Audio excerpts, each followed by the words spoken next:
So the first one, you chose to set up your own consultancy business rather than go into the airline industry, which may have been a more natural or common move.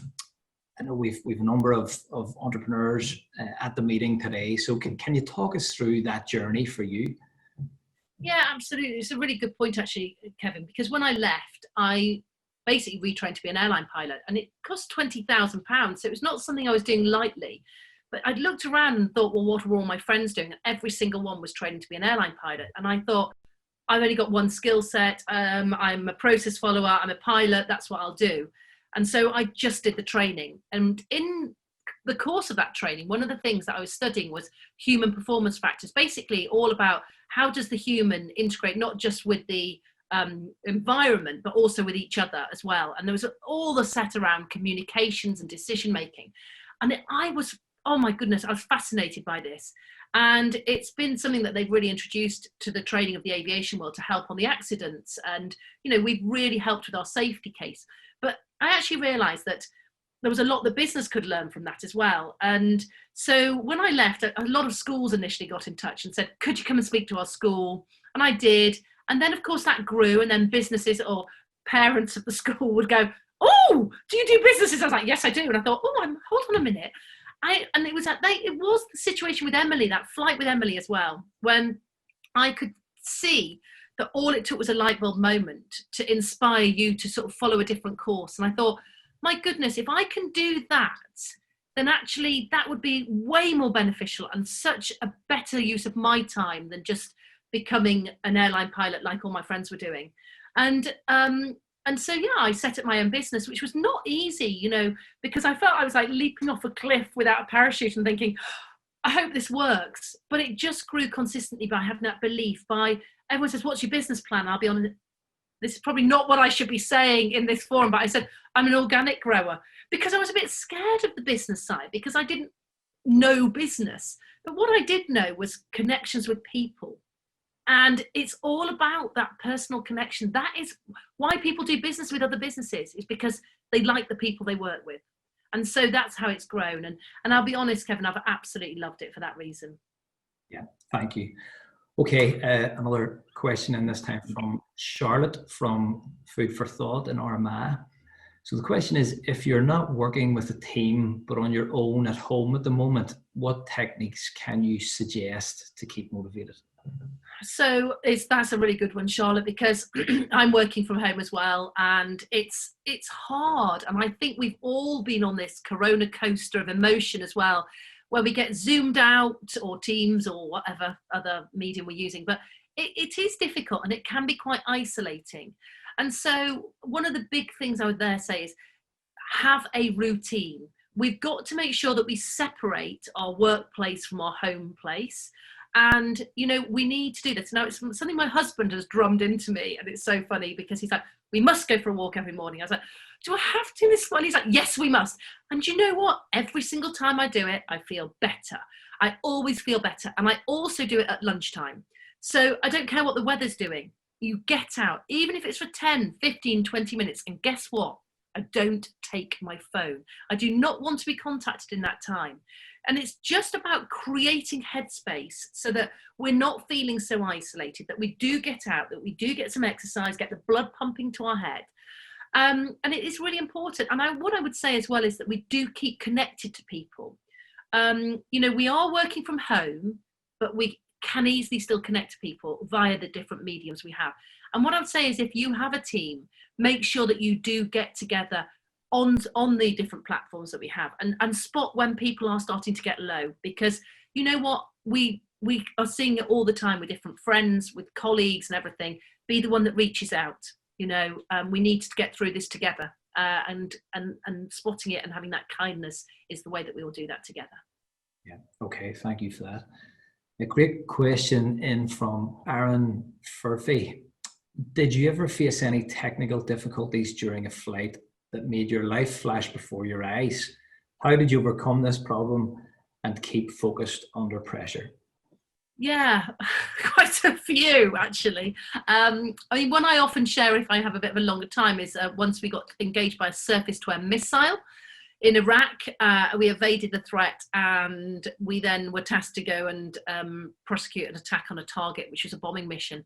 And yeah, it was only afterwards, really. It wasn't quite my life flashed in front of my eyes at that point, but that wasn't a technical issue. One problem that I did have a big technical issue was once where we landed in Canada on what we call a contaminated runway, and it was completely flooded on one side. And when I landed in the middle, I engaged my thrust reverse, and I spun through 90 degrees, and we were now traveling at 150 miles sideways down a runway. And when things happen in the air, they happen very, very quickly. But this was like in slow motion, because my navigators then said, "I'm not ejecting yet." Now, that was the worst possible thing he could have said, because I thought, he's thinking about ejecting. Oh, my goodness.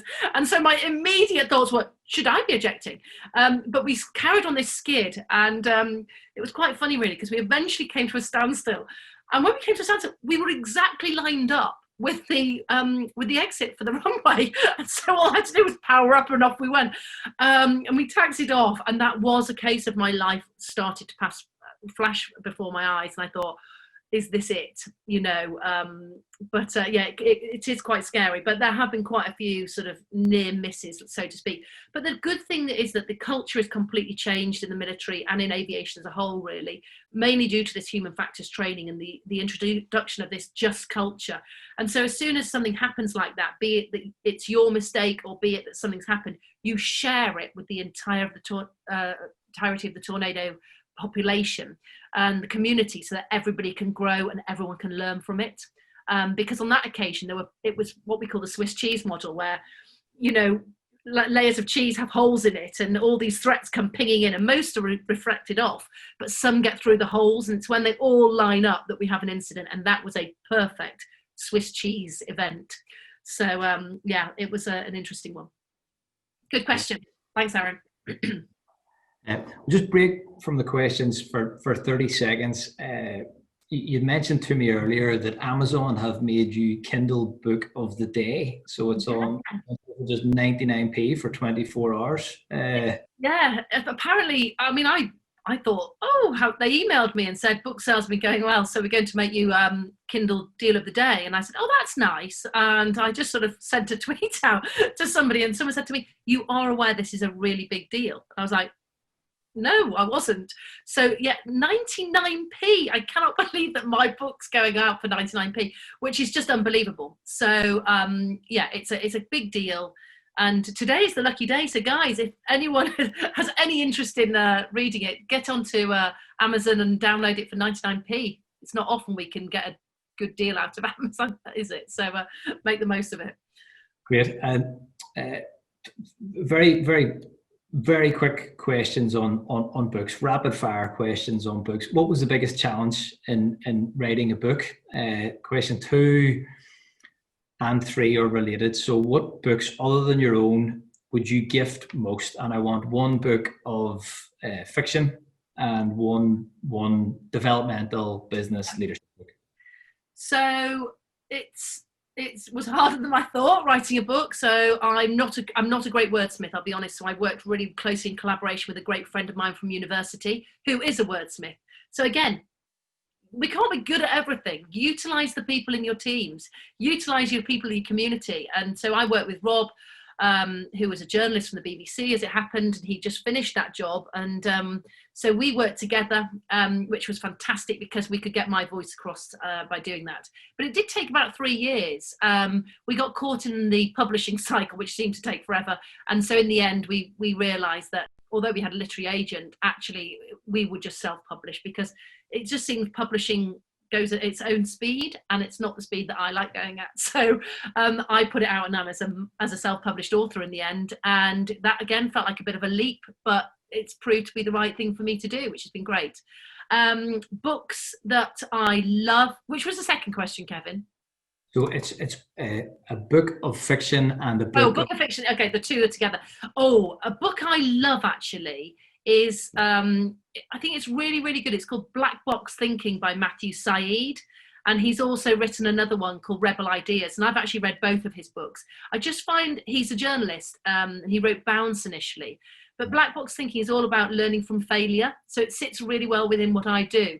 But his new book, Rebel Ideas, is all about having cognitive diversity on the team, because we talk so much about cultural diversity or gender diversity. But ironically, if you recruit a whole load of people all from a certain university with the same skill sets, there's no cognitive diversity. So actually we need to be thinking about things like getting people with different educational needs in, because they see things differently. People from different backgrounds, they see things differently. I love it. It's a really eye-opening book. So he owns me so many gin and tonics, because I always say those two. So I'm not in a deal with him, by the way. But a book I love myself. I can't even remember the author who wrote it, but it's called Cutting for Stone. Oh, I just adore it. It's just one of the best books, all set in Ethiopia, about two twins. And I love a book that gives me some insight and education into another area of the world that I have no knowledge of or can experience. But Cutting for Stone, it's just, beautifully written. Great. Thank you for sharing. So back to the audience questions. Did you encounter many problems being a woman in a man's world?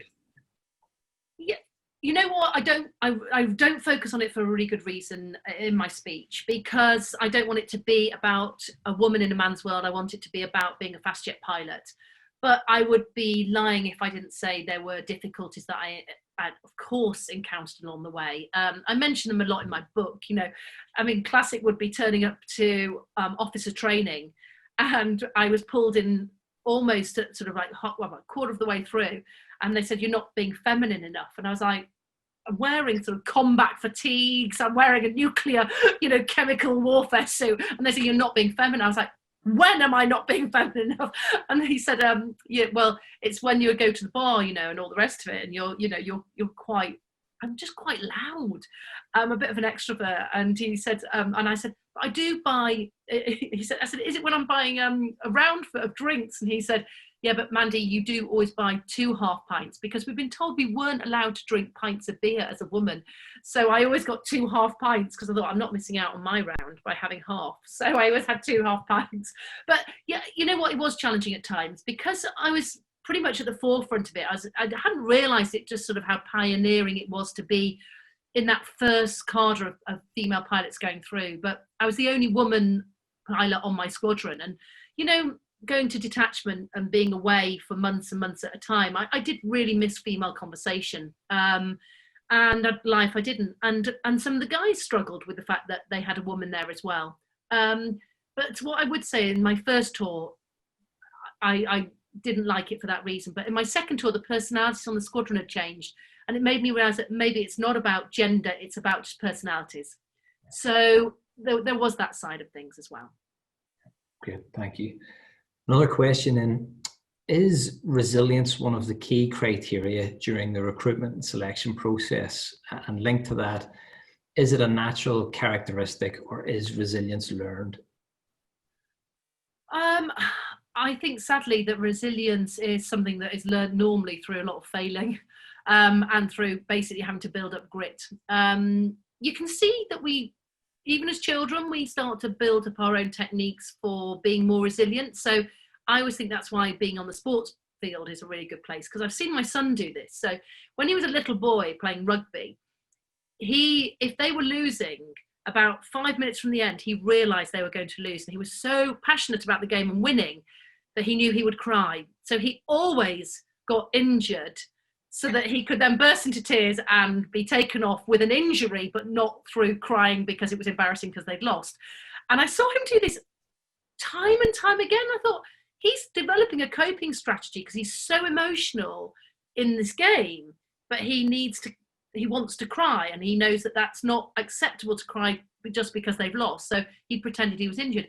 And I thought, you know what, we all need to build up these coping strategies, don't we?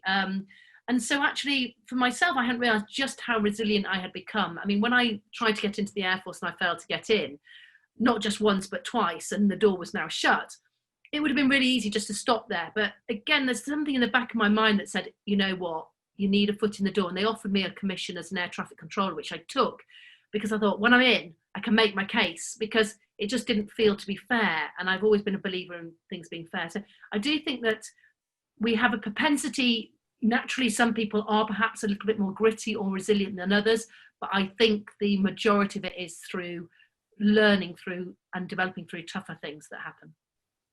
Yeah, great. Well, Andy, we're at 27 minutes past 1, and we want to finish on time. So, I mean, the incredible learnings today. So thanks a million. I mean, I've just jotted a couple of my own down here, and for what they're worth, we'll tweet those out to the hashtag later on today. But team and trust, control the controllables, debrief, facts, cause, cure, practice on bikes. Brilliant. What a metaphor for those of us needing to reinvent ourselves during these COVID times. Adaptability, leading from the front, empowering your people, and purpose and direction. So perfect messages, super messages, and really engagingly delivered. So thank you so much for your time. My pleasure. Thank you so much for having me. To everyone else, well, that's really us for the first event in Enterprise Week. But if you have enjoyed today's event, then you'll love what we have in store for you on Wednesday and Friday. So just a quick reminder that on Wednesday, we'll hear from 2 business leaders who have created award-winning organizations. So Fergal McCormick from PKF FPM and Dave Linton from Madlug will share their stories and thoughts on how to create vision and traction. And then, just as Mandy's talking about the importance of looking after ourselves during the pandemic, well, on Friday, we're going to cover the topic of well-being and winning. And our speakers will be Jerry Hussey, world-renowned performance psychologist, and Lizzie Colvin, who played a key role in the achievements of the Irish hockey team. So to book for Wednesday and or Friday, simply go to the ABC Council website homepage and click on the Enterprise Week banner. Now, just before you go, and very importantly, please do complete the evaluation form for today. It really helps us shape future events. It'll only take you 2 minutes, but it is crucial for us. So once you leave the Zoom meeting, you'll be taken to a web page and you'll be asked to click to continue to complete the short survey. That's how you access it. And you taking the time to complete that would be much appreciated. So could I once again thank ABC Council and their partners for the work that they're doing on Enterprise Week, and indeed all of the support that they're giving businesses during this time. Thank you again to Mandy. Your time is very much appreciated, and your messages. And thanks to everyone who has joined us today. Have a great day, and we'll see you on Wednesday and on Friday. Take care.